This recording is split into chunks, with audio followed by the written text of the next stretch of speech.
우리에게 주시는 하나님의 말씀은 구약성경 예레미야 44장 1절부터 14절까지의 말씀입니다. 구약성경 1123면입니다. 구약성경 1123면 예레미야 44장 1절부터 14절까지의 말씀입니다. 오늘 우리에게 주시는 하나님의 말씀을 봉독하겠습니다. 애굽 땅에 사는 모든 유다 사람 곧 믹돌과 다바네스와 녹과 바드로스 지방에 사는 자에 대하여 말씀이 예레미야에게 임하니라. 이르시되 만군의 여호와 이스라엘의 하나님께서 이와 같이 말씀하시니라. 너희가 예루살렘과 유다 모든 성읍에 내린 나의 모든 재난을 보았느니라. 보라, 오늘 그것들이 황무지가 되었고 사는 사람이 없나니 이는 그들이 자기나 너희나 너희 조상들이 알지 못하는 다른 신들에게 나아가 분향하여 섬겨서 나의 노여움을 일으킨 악행으로 말미암음이라. 내가 나의 모든 종 선지자들을 너희에게 보내되 끊임없이 보내어 이르기를 너희는 내가 미워하는 이 가증한 일을 행하지 말라 하였으나 그들이 듣지 아니하며 귀를 기울이지 아니하고 다른 신들에게 여전히 분향하여 그들의 악에서 돌이키지 아니하였으므로 나의 분과 나의 노여움을 쏟아서 유다 성읍들과 예루살렘 거리를 불살랐더니 그것들이 오늘과 같이 폐허와 황무지가 되었느니라. 만군의 하나님 이스라엘의 하나님 여호와께서 이와 같이 말씀하셨느니라. 너희가 어찌하여 큰 악을 행하여 자기 영혼을 해하며 유다 가운데서 너희의 남자와 여자와 아이와 젖먹는 자를 멸절하여 남은 자가 없게 하려느냐. 너희가 어찌하여 너희가 너희 손이 만든 것으로 나의 노여움을 일으켜 너희가 가서 머물러 사는 애굽 땅에서 다른 신들에게 분향함으로 끊어버림을 당하여 세계 여러 나라 가운데에서 저주와 수치거리가 되고자 하느냐. 너희가 유다 땅과 예루살렘 거리에서 행한 너희 조상들의 악행과 유다 왕들의 악행과 왕비들의 악행과 너희의 악행과 너희 아내들의 악행을 잊었느냐. 그들이 오늘까지 겸손하지 아니하며 두려워하지도 아니하고 내가 너희와 너희 조상들 앞에 세운 나의 율법과 나의 법규를 지켜 행하지 아니하느니라. 그러므로 만군의 여호와 이스라엘의 하나님께서 이와 같이 말씀하시니라. 보라, 내가 얼굴을 너희에게로 향하여 환난을 내리고 온 유다를 끊어버릴 것이며 내가 또 애굽 땅에 머물러 살기로 고집하고 그리로 들어간 유다의 남은 자들을 처단하리니 그리 다 멸망하여 애굽 땅에서 엎드러질 것이라. 그들이 칼과 기근에 망하되 낮은 자로부터 높은 자까지 칼과 기근에 죽어서 저주와 놀램과 조롱과 수치의 대상이 되리라. 내가 예루살렘을 벌한 것 같이 애굽 땅에 사는 자들을 칼과 기근과 전염병으로 벌하리니 애굽 땅에 들어가서 거기에 머물러 살려는 유다의 남은 자 중에 피하거나 살아남아 소원대로 돌아와서 살고자 하여 유다 땅에 돌아올 자가 없을 것이라. 도망치는 자들을 외에는 돌아올 자가 없으리라 하셨느니라. 아멘. 저희 집 아이가 한 3살쯤 되었을 때 저희 어머니께서 아이를 데리고 보건소에 가신 일이 있었습니다. 그때가 15년이 훨씬 넘었으니까요. 당시에는 이 정수기 온수 레바에 안전장치가 없었습니다. 그래서 뜨거운 물인지 찬물인지 알지 못하는 아이가 손으로 레바를 밀었는데 하필이면 뜨거운 쪽의 레바를 이제 밀었던 거예요. 왈칵 뜨거운 물이 손으로 쏟아지니까 너무 놀라서 이 손을 빼지 못하고 아이가 한 4초, 5초 동안 뜨거운 물에 데이게 되었습니다. 마침 보건소에서 화상에 대한 응급치료를 하고 근처 화상 전문병원에서 치료를 받아 지금은 손에 흔적도 없습니다. 그러나 그러한 사건을 경험한 후에 아이는 정수기 소리만 나면 막 울었습니다. 정수기 옆으로 데려가려고 하면 애가 뒷걸음쳐 도망갔습니다. 사람은 큰 어려움을 당하거나 큰 아픔을 경험하면 그것에 대해서 조심하고 경계하는 것이 당연한 일일 것입니다. 본문에서 이스라엘 민족도 죄로 말미암아 얼마나 많은 심판을 받았습니까? 얼마나 많은 고통을 당해야만 했습니까? 이 죄라면 이제 생각하기도 싫고 죄에 대한 조심성과 경계성이 분명해야 하는데, 오늘 본문을 보면 이 유다에서 이 예루살렘의 멸망과 함께 그 땅이 폐허가 되고 큰 고난을 겪은 이 유다의 남은 자들은 여전히 그 조상들의 죄와 악행을 벗어버리지 못함으로 하나님의 명령에 불순종하는 것을 우리는 본문에서 볼 수 있습니다. 에레미야 39장 1절 이하를 보시면 하나님께서는 유다 왕 시드기야 제11년 4월에 바벨론 왕 느부갓네살을 통하여 예언하신 대로 예루살렘 성을 멸망시키셨습니다. 느부갓네살 왕은 이 예루살렘 성에서 유다의 고관들과 부자들과 지식인들을 모두 이 그들의 땅에 사로잡아 갔습니다. 그 중에 하나가 우리가 아는 다니엘이겠지요. 그러나 모두를 잡아간 것은 아니라 빈민들은 여전히 유다 땅에 남겨두었고요, 그들을 관리할 사람으로 총독 그다랴를 유다의 총독으로 세웠습니다.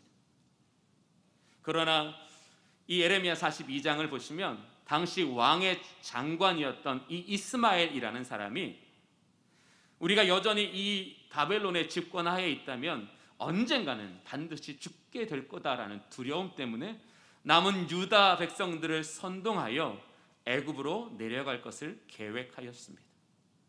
그런데 때마침 이 예레미야 선지자가 구덩이에서 벗어났다는 소문을 들은 이 이스마엘은 이 예레미야 선지자에게 우리가 애굽으로 내려가는 것이 하나님이 기뻐하시는 일인가 하나님의 뜻을 여쭈어 보기 위해 기도를 요청했습니다.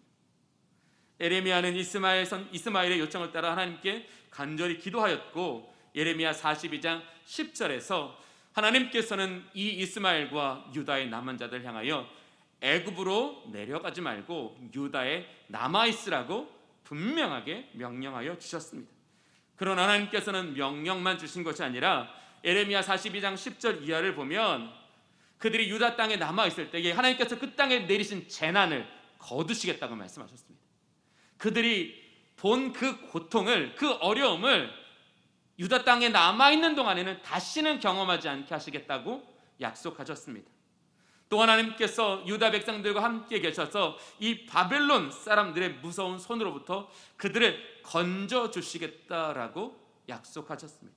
그리고 마지막으로 유다 민족을 불쌍히 여겨주심으로 그들의 본향으로 돌아가게 하시겠다라는 회복의 약속을 분명히 주셨습니다.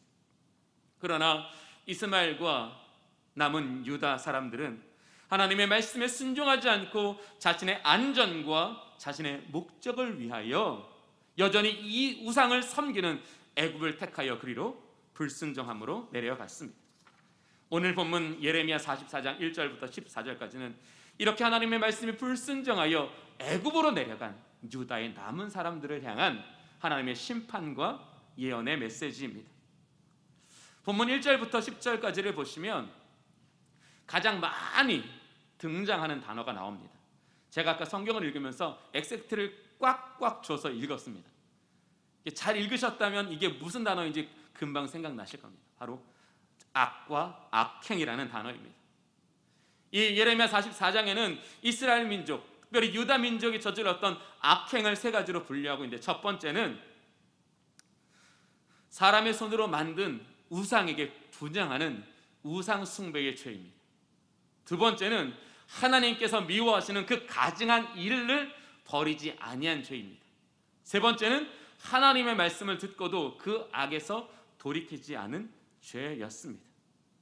왜 유다의 남은 사람들은 분명하신 하나님의 말씀을 듣고도 그 말씀에 순종하지 못하였을까요? 그것은 그들이 그의 조상 때로부터 자신들에게까지 우상을 섬기는 반복적이고 습관적인 죄를 내려놓지 않았기 때문입니다.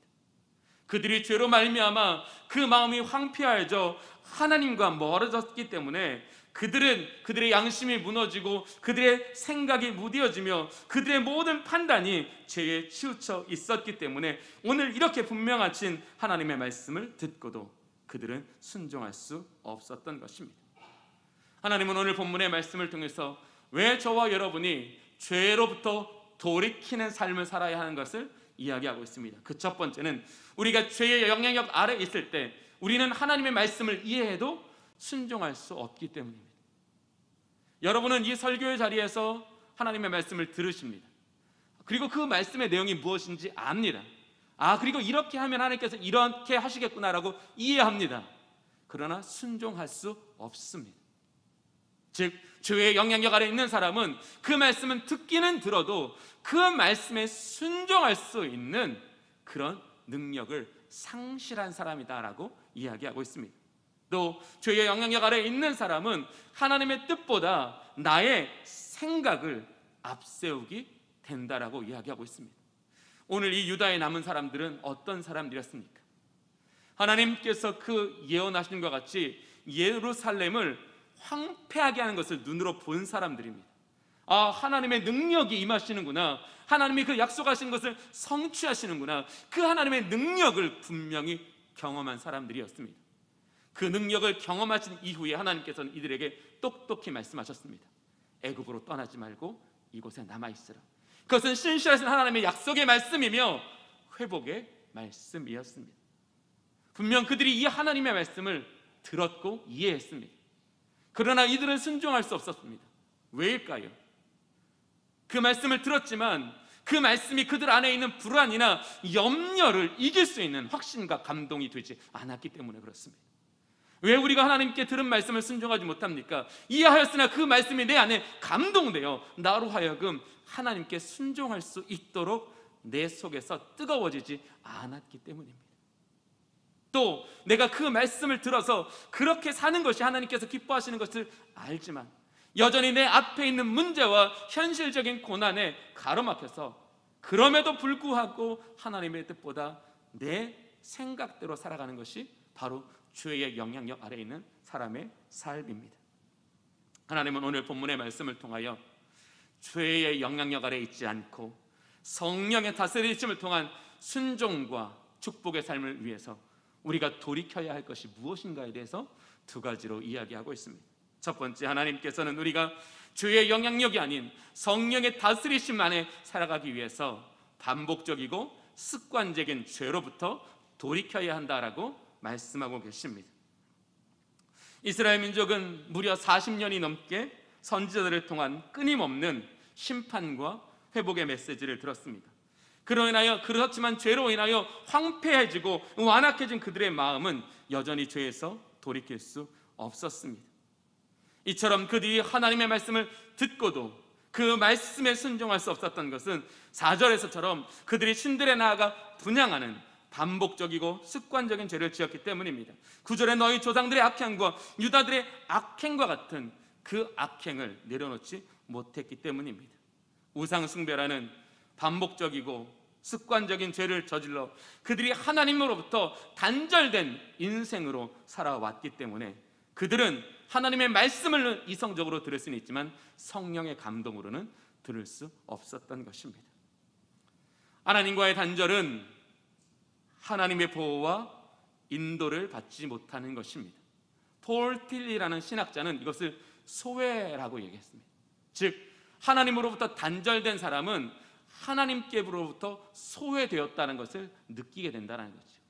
즉 죄로 인해서 하나님께 내가 소외된 인생이 되었다라는 것을 느낄 때 우리는 심판과 형벌을 면할 길이 없게 되었으므로 두려움과 불안을 해결하기 위해서 하나님 아는 다른 신을 만들어 그 신으로라도 내 불안과 염려를 해결하며 인생의 한계를 극복하게 하기 위해서 인간은 늘 자기를 위한 우상을 만드는 습관적이고 반복적인 죄, 즉 죄의 순환에서 빠져나올 수 없다라는 것을 여기서 강조하고 있는 것입니다. 즉 하나님께 소외된 인생, 그래서 그 안에 있는 불안과 염려를 극복해내지 못하는 인생은 늘 자기를 위한 다른 우상을 만들 수밖에 없게 되며 그 우상으로 말미암아 하나님의 말씀을 듣고도 그 마음이 황폐하여져 성령의 은혜를 힘입지 못하여 불순종의 삶을 살아 전적으로 부패한 인간의 삶을 살아간다라는 것을 이야기하고 있는 것입니다.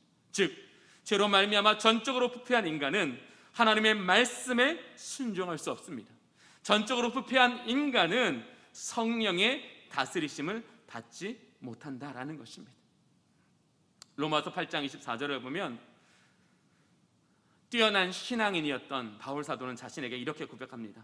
오라 나는 곤고한 사람이로다. 누가 나를 이 사망의 몸에서 건져내려. 위대한 신앙인의 입술에서 도저히 나올 법하지 못한 고백입니다. 사망의 몸에서 누가 나를 건져줄 수 있을까? 즉 자기 속에 있는 죄로 말미암아 그 죄에 여전히 묶여있는 자신의 인생을 사망의 몸이라고 표현하고 있는 겁니다. 예수 그리스도를 믿어 하나님의 자녀가 되었으면서도 여전히 내 안에 교묘하게 들어오는 이 죄로 말미암아 나는 사망의 몸을 입고 살아가는 불완전한 존재다라는 것을 겸손하게 고백하고 있는 겁니다. 그래서 바울 사도는 로마서 15장 29절에 나는 날마다 죽노라라고 선포했습니다. 나는 날마다 죄에 대하여 죽어야지만 예수로 다시 살 수 있고 예수로 다시 삶을 살아낼 수 있다라는 것을 강조하면서 날마다 죄에 대해서는 죽고 의에 대해서는 다시 살아나는 인생 되기를 주님 오시는 그날까지 끝까지 붙잡고 살았습니다. 그래서 로마서 8장 5절에 이렇게 말합니다. 육신을 따르는 자는 육신의 일을, 영을 따르는 자는 영의 일을 생각하나니. 반복적이고 습관적인 죄로 인하여 죄의 영향력 아래에 있는 사람들은 육신의 일을 생각할 수밖에 없지만 그 습관적이고 반복적인 죄에서 돌이켜서 성령의 다스리심을 받는 사람은 영의 생각을 하게 되므로 우리가 들은 말씀에 대하여 기쁨으로 순종하여 하나님의 도움과 은혜를 경험하는 인생으로 살아간다라는 것입니다. 우리는 시소라는 놀이기구를 통해서 영적인 분별력을 깨닫기 원합니다. 시소라는 놀이기구는 좌와 우가 똑같은 무게를 이루면 대칭이 깨어지지 않습니다. 어느 한쪽으로도 기울어지지 않습니다. 그러나 단 10g만 차이가 나도 완벽하진 않지만 기울어지는 것이 시소입니다. 즉 우리가 예수 그리스도를 믿는 것이 49%라고 생각해 보십시오. 그러나 죄의 영향력 아래에 있는 것이 51%라면 우리는 여전히 예수를 믿으면서도 죄의 영향력 아래서 하나님의 말씀에 순종하지 못하는 인생, 하나님께 순종하지 못하기 때문에 성령의 다스리심을 받지 못하는 인생, 성령의 다스리심을 받지 못하기 때문에 하나님의 뜻대로 세워지지 않는 인생이 된다라는 것을 의미하는 것입니다. 우리가 왜 습관적이고 반복적인 죄로부터 돌이켜야 합니까? 그것으로 말미암아 날마다 우리에게 죄의 무게가 더 커지기 때문입니다. 내가 받는 은혜의 무게보다 죄의 무게가 더 크다 보니까 우리의 생각은 죄를 향한 방향으로 기울어질 수밖에 없고, 그래서 나는 하나님의 말씀을 듣고도 그 말씀이 내 안에 기쁨이 되지만 마치 돌짝밭처럼, 마치 가시밭처럼 뿌리 내리지 못하고 열매 맺지 못하여 우리가 하나님의 말씀을 듣지만 열매 없는 인생으로 살아갈 수밖에 없음을 지적하고 있는 것입니다. 사랑하는 교우 여러분, 바울은 로마서 8장 6절에서 이렇게 말씀하고 있습니다. 육신의 생각은 사망이요 영의 생각은 생명과 평안이니라. 반복적이고 습관적인 죄에서 돌이킴으로써 죄의 영향력이 아래 있지 않고 성령의 다스리심 안에 있어서 날마다 성령께서 주시는 생각, 날마다 성령께서 이끌어 가시는 삶을 사는 사람들에게 하나님은 이 땅에서 생명과 평안의 축복을 주신다라고 분명하게 이야기하고 있습니다. 바로 이것이 하나님께서 오늘 저와 여러분에게 반복적이고 습관적인 죄에서 돌이켜야 한다는 하나님의 뜻입니다. 사랑하는 교우 여러분, 우리가 무시할 만한 죄는 없습니다. 우리에게 영향력을 안 미치는 죄는 없습니다. 죄는 미약할지라도 우리가 그 죄를 우리 속에 방치하는 순간 마치 온몸에 누룩이 퍼지는 것처럼 죄는 우리의 온몸에 퍼져서 나중에는 우리가 그것이 죄라고 인식하지만 그 죄를 이길 수 없는 영적인 침체의 상태에 빠지게 만드는 것이 바로 죄의 특성입니다.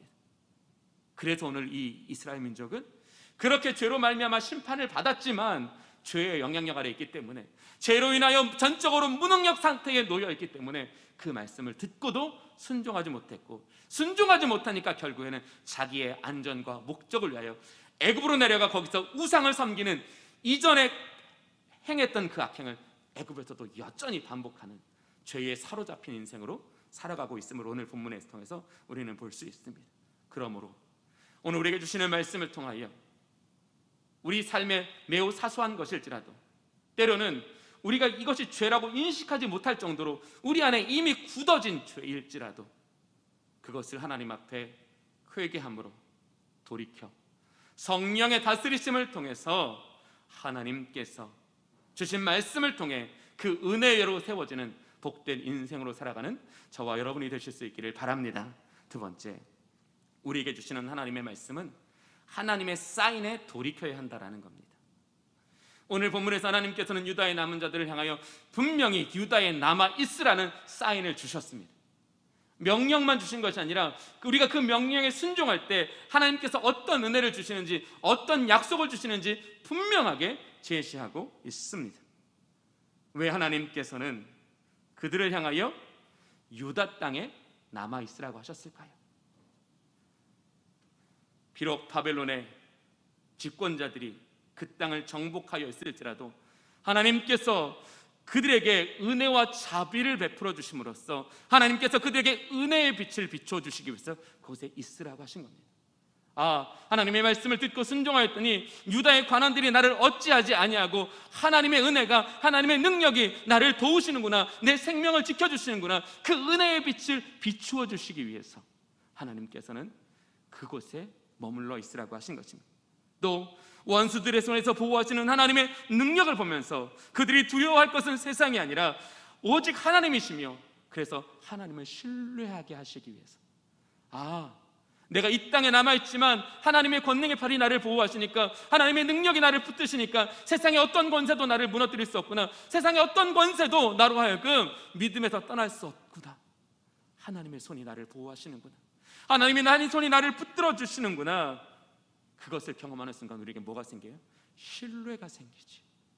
그 땅에서 그 택하신 백성을 돌보시는 그 하나님의 은혜로 말미암아 그 하나님을 신뢰하게 하시니까 거기서 세 번째로, 유다에 있는 시간 동안 하나님의 다스리심 밑에서 하나님께서 그들의 신앙을 회복하심으로 포로 이후의 삶을 철저히 준비케 하시는 겁니다. 그들의 믿음이 회복되지 않고 포로 이후의 삶은 또 어떻게 살겠습니까? 그들의 악행을 반복할 것입니다. 이들은 유다에서 하나님께서 그들의 신앙을 회복시키시는 하나님의 그 은혜, 하나님의 그 능력, 하나님의 그 계획, 하나님의 그 섭리 안에서 회복된 민족이 될 때 그들은 포로 이후 약속하신 그 축복을 누릴 수 있기 때문에 하나님의 이 유다 땅에서 그들을 하나님의 섭리 안에 회복의 시간이 되게 하시는 겁니다. 사랑하는 교우 여러분, 하나님의 말씀을 떠나 애굽에 내려가서 잘 먹고 잘 사는 것과 하나님의 손 안에서 그분이 회복하시고 그분이 세워가시는 인생 중에 우리는 사람일지라도 어떤 것이 더 우리에게 유익하다는 것을 분명하게, 선명하게 판단할 수 있을 것입니다. 하나님은 그 유다의 남은 땅에서 하나님의 완전하신 계획과 섭리로 그들이 포로 이후에 더 하나님 앞에 은혜의 백성, 약속의 백성, 축복의 백성 되게 하시기 위해서 이 땅에 머물러 있으라고 그렇게 말씀하여 주셨지만 그들의 마음은 이미 황폐하였고 하나님을 신뢰할 수 없는 영적인 타락에 이르렀기 때문에 그 회복의 말씀을 영적으로 분별할 수 없었던 것입니다. 인간은 영적으로 분별하지 못하면 육신에 속할 수밖에 없습니다. 왜? 내가 하나님의 이 은혜가 깨달아지지 않으니까 나는 내 생명을 지키는데 치우칠 수밖에 없다라는 겁니다. 오늘 이것도 마찬가지입니다. 성령의 은혜가 있지 않으면 오늘 너희에게 습관적이고 반복적인 죄에서 돌이키라는 이 하나님의 말씀이 나에게 무엇 때문에 주시는 하나님의 말씀인지 우리는 모르고 돌아간다는 겁니다. 그러나 성령의 임재 안에 있는 사람, 이곳에 성령의 다스리심 앞에 민감하게 반응한 사람은 하나님 나한테 이것 때문에 나한테 이 반복적이고 습관적인 죄에서 벗어나라고 하시는구나. 하나님께서 나로 하여금 하나님과 나 사이에 가로막고 있는 이것을 제거하심으로써 하나님 내게 단절되었던 은혜와 내게 모자랐던 하나님의 능력을 채워 나로 하여금 하나님의 손이 나를 준비시키시고 하나님이 나를 회복하시는 그 은혜의 삶을 살게 하시는구나라는 것을 깨닫고 감사가 된다. 우리가 설교 시간에 죄인입니다라는 말씀 들으면 여러분 부담스럽잖아요. 그러나 성령이 다스리시는 사람은 이게 절대로 부담스러운 말씀이 아닙니다. 왜? 내가 죄 가운데 그대로 남아있는 것이 부담스러운 거지, 하나님께서 내 죄를 깨닫게 하시고 그 죄에서 돌이켜 성령의 다스리심을 사는 삶을 살게 하신다는 것은 내가 형용할 수 없는 하나님의 은혜로밖에는 감당하지 못하는 것입니다. 왜 하나님께서는 우리에게 하나님의 사인에 돌이키라고 말씀하십니까? 여전히 우리는 죄의 자리, 세상 어떤 욕심의 자리, 영광의 자리에 남아있으려고 합니다. 그것에서 사는 것이 편하기 때문입니다. 그것에서 사는 것이 기쁘기 때문입니다. 그래서 우리는 하나님의 말씀을 듣고도 그 자리에서 돌이키지 않습니다. 그러나 하나님의 사인을 듣고 하나님께서 우리에게 기뻐하시는 믿음의 자리, 회복의 자리, 성장의 자리로 우리의 삶을 이끌어 가실 때 우리는 이전 우리의 삶보다 이후의 우리의 삶이 더 아름답고 복되며 견고하게 세워질 줄로 믿습니다. 하나님 우리에게 사인을 주시는 건 뭐라고요? 이전 것보다 이후의 삶이 더 복되고 아름답게 세워가시기 위해서예요. 여전히 하나님의 사인을 받았지만 이 유다민족처럼 하나님 우리를 위협하는 위협 요소가 제거되지 않았는데요, 하나님 나를 위협하는 대상이 여전히 여기 남아있는데 내가 어떻게 평안할 수 있죠? 이렇게 반응한다라는 거죠. 오늘 우리도 마찬가지 아닙니까? 하나님 세상에 살려면 어쩔 수 없어요. 내가 아무리 믿지만 믿는 대로 살면 나 하나님 내가 원하는 것, 내가 바라는 것 이루지 못해요. 늘 하나님 앞에 하나님이 세우시는 인생보다 이 땅에 주는 편안함이 내 삶의 우선순위에 놓이게 되면 우리는 하나님의 말씀을 듣고도 순종하지 못하는 인생이 되며 순종하지 못하면 하나님의 능력을 경험하지 못하는 인생 되어 우리는 하나님의 말씀을 들으나 그 말씀이 내 실력이 되지 않고 그 말씀이 내 역사가 되지 않는다라는 겁니다. 하나님은 진리의 말씀이 우리의 삶의 역사가 되기를 원하십니다.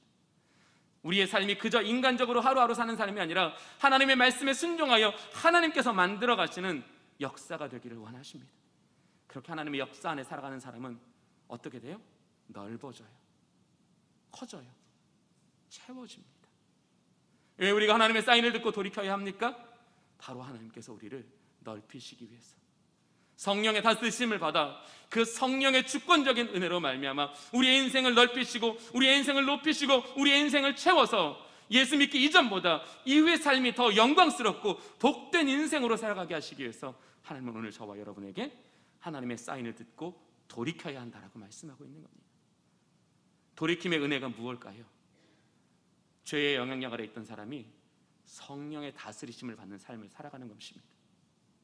성령의 다스리심을 통해서 하나님이 기뻐하시는 대로 우리의 인생이 넓어져 가는 거고 우리의 인생이 견고하게 세워져 가는 것이며 우리의 인생이 더 찬란한 빛을 드러내는 복된 인생으로 지어져 가는 것이 바로 돌이킴의 은혜입니다. 우리가 돌이킴의 은혜를 경험하지 못하면 우리는 여전히 죄의 속박에 가로막혀 죄의 그 권세 아래만큼밖에 못 킵니다. 찰스 심슨이라는 목사님께서 목회갱신이라는 책에서 이렇게 기고하신 이 글 하나가 있습니다. 어느 날 미국의 유명한 수족관에 한번 관람을 가신 적이 있는데 거기서 이렇게 좀 그 바다 생물 중에서도 바다 물고기 중에서 거대한 이제 물고기들을 이렇게 전시해 놓은 이제 수족관에 들어갔는데 마침 그 수족관을 관리하는 다이버 잠수부를 만날 기회가 있었다고 합니다. 그러면서 이 목사님께서 이 수족관에서 가장 인기 있는 게 뭐예요? 그랬더니 이제 이 다이버가 상어입니다라고 얘기해요. 근데 상어가 얼마나냐면 한 25cm, 30cm. 뭐 이게 상어예요? 왜 이렇게 얘가 인기가 있어요? 다른 건 다 거대한데 상어가 요만하니까 인기가 있다라는 거예요, 도리어. 그러면서 이 잠수부가 그런 말을 하더라는 거죠. 이 상어를 어린 새끼일 때에 수족관에 가두어 놓고 키우면 딱 수족관만큼밖에 안 큰다고 합니다. 그러나 똑같은 종의 이 상어를 바다에 풀어놓으면 2m가 훨씬 넘게 큰다고 합니다. 죄의 권세 아래 있을 때, 죄의 영향력 아래 있을 때 우리는 하나님의 형상대로 창조되었고 하나님의 분명한 비전을 가진 사람이지만 요만큼밖에 못 자랍니다. 그러나 우리가 습관적이고 반복적인 죄에서 돌이키고 하나님의 사인을 듣고 은혜의 자리, 회복의 자리, 성장의 자리로 돌이킬 때 우리는 하나님의 거룩한 비전 가운데 하나님의 손이, 하나님의 능력이 하나님의 비전만큼, 하나님의 축복만큼, 하나님의 나라만큼 키워가시는 인생이 된다라는 겁니다. 내가 할 수 없습니다. 그러나 성령의 다스리심을 받는 사람은 성령께서 그 일을 이루시고 그 일을 행하신다라는 것을 우리에게 말씀하여 주시는 것입니다. 돌이킴의 은혜가 뭐라고요? 죄의 영향력 아래 있던 우리가 성령의 다스리심을 받는다는, 성령의 다스리심을 통해서 하나님께서 우리를 위하여 예비하신, 기뻐하시는 그 하나님의 분량만큼 우리의 인생이 채워지고 넓어지고 견고해진다는 겁니다. 그러한 돌이킴의 은혜를 우리에게 허락하여 주시기 위해서 하나님은 저와 여러분에게 습관적이고 반복적인 죄, 우리가 무시하고 외면하고 생각조차 하지 않았던 우리의 습관적인 죄가 있었다면 그 반복적이고 습관적인 죄에서 돌이키라고 말씀하십니다. 하나님의 분명한 사인을 들었지만 여전히 세상의 만족과 유익을 위해서 떠나오지 않은, 돌이키지 않은 삶의 자리가 있다면 하나님께서 우리를 세우시고 우리를 회복하시며 하나님의 영광을 드러내는 복된 시간으로, 복된 자리로 돌아오라고 말씀하십니다. 그렇게 회복의 은혜를 통해서 이번 한 주간 여전히 주의 영향력에 있는 것이 아니라 성령의 다스리심을 통해 하나님께서 기뻐하시는 삶을 살아가는 저와 여러분이 되실 수 있기를 바랍니다. 기도하겠습니다. 좋으신 하나님 아버지, 우리는 습관적이고 반복적인 죄로 말미암아 우리의 양심이 무뎌지고 우리의 생각이 완악하여 하나님의 뜻에 순종할 수 없었음을 고백합니다. 성령 하나님, 하나님의 말씀을 듣고도 순종하지 못하였기 때문에 하나님의 은혜가 부족하고 하나님의 능력이 부족하고 하나님의 섭리가 부족한 인생으로 살아왔음을 고백합니다. 여호와 하나님, 오늘 우리에게 돌이킴의 은혜를 주시기 위하여 반복적이고 습관적인 죄에서 돌이키라고 말씀하시니 감사를 드립니다. 하나님의 사인을 듣고 세상의 자리, 욕망의 자리에서 은혜의 자리, 회복의 자리로 돌이키라고 말씀하여 주시니 감사를 드립니다.